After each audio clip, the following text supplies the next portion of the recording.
চট্টগ্রাম শাহ আমানত আন্তর্জাতিক বিমানবন্দরের ৩০ বছর মেয়াদী মহাপরিকল্পনার সময় শেষ হবে ২০৩০ সালে। এরপর উন্নয়ন এবং সেবা খাতে বিঘ্নিত না হয় সে লক্ষ্যে এবার চলছে ৫০ বছর মেয়াদী নতুন মহাপরিকল্পনা।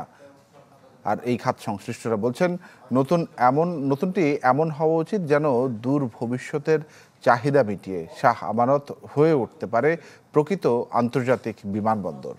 ফখরুল ইসলামের রিপোর্ট। দেশের দ্বিতীয় বৃহত্তম আন্তর্জাতিক বিমানবন্দর চট্টগ্রাম শাহ আমানত নতুন আঙ্গিকে যাত্রা শুরু করে ২০০১ সালে।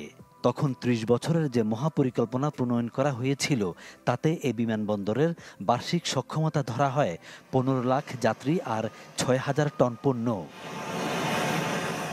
বাস্তবে ইতিমধ্যে ছাপিয়ে গেছে সক্ষমতা।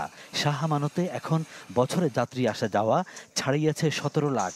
প্রতিদিন যেখানে ওঠানামা করে ৫৫ থেকে ৬০টি ফ্লাইট। অর্থনীতি আর বিশ্বায়ন বাস্তবতায় ধারণার চেয়ে যাত্রী চলাচল এবং পণ্য ওঠানামা বেশি হলেও শাহ আমানতের অবকাঠামো উন্নয়ন কিংবা সেবার মান কাঙ্ক্ষিত মাত্রায় পৌঁছেনি। ফলে সব উড়োজাহাজের অপারেশন হয়নি স্থায়ী। এর মধ্যে ৫ বছর পর শেষ হয়ে যাবে আগের মহাপরিকল্পনার মেয়াদ।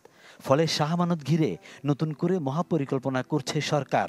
প্রায় ৩৮ কোটি টাকায় জার্মানির এয়ারপোর্ট কনসাল্টিং পার্টনার্স নামের একটি প্রতিষ্ঠানের এই মহাপরিকল্পনা তৈরির কাজ শেষ হয়েছে প্রায় ৮০%। প্রথম ধাপে আমরা আমাদের এই যে টার্মিনাল বিল্ডিং যেটা আছে, ইন্টারন্যাশনাল টার্মিনাল বিল্ডিং পুরোটাই হবে, এটাকে আরও এক্সটেনশন করা হবে এবং ডোমেস্টিক টার্মিনাল বিল্ডিং আমরা আলাদাভাবে করব। আরও কিছু জায়গায় একর করে আমাদের ট্যাক্সিওয়ে, প্যারালাল ট্যাক্সিওয়ে করার চিন্তাভাবনা আছে এবং কার্গোটাকে আরও গতিশীল করার, কার্গোটাকে আরও বড় আকারে করার চিন্তাভাবনা আছে আর কি। বাণিজ্য নগরী হিসেবে চট্টগ্রাম বিমানবন্দরের গুরুত্ব অসীম।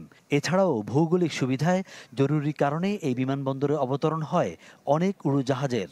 ফলে আগামীর বৈশ্বিক চাহিদা এবং যোগাযোগ বিবেচনায় নতুন মহাপরিকল্পনা হবে দূরদর্শী, এমন আশা এভিয়েশন সংশ্লিষ্টদের। বড় বড় ফ্লাইটগুলা ল্যান্ডিং করার জন্য যে ক্যাপাসিটি দরকার, টার্মিনালে যে অবকাঠামোগুলো দরকার, অবশ্যই সেগুলো যুগোপযোগী করতে হবে। আমাদের কনভেয়ার বেল্ট বাড়ানো, আমাদের ডেস্কগুলা বাড়ানো, আমাদের জনসংখ্যা বাড়ানো। বাংলাদেশে বর্তমানে 12.5 মিলিয়ন প্যাসেঞ্জার যাতায়াত করে। এটা আগামী 10 বছরে এটা 35 মিলিয়নে দাঁড়াবে। এখন চট্টগ্রামে যদি সুযোগ থাকে, আরেকটা রানওয়ে করার সুযোগ করা যায়, তাহলে খুব আমার মনে হয় সেটা হবে, অত্যন্ত ফলপ্রসূ হবে। শাহ আমানত বিমানবন্দর ব্যবহার করে দেশের 21% বেশি উড়োজাহাজ যাত্রী। ফখরুল ইসলাম, চ্যানেল 24, চট্টগ্রাম।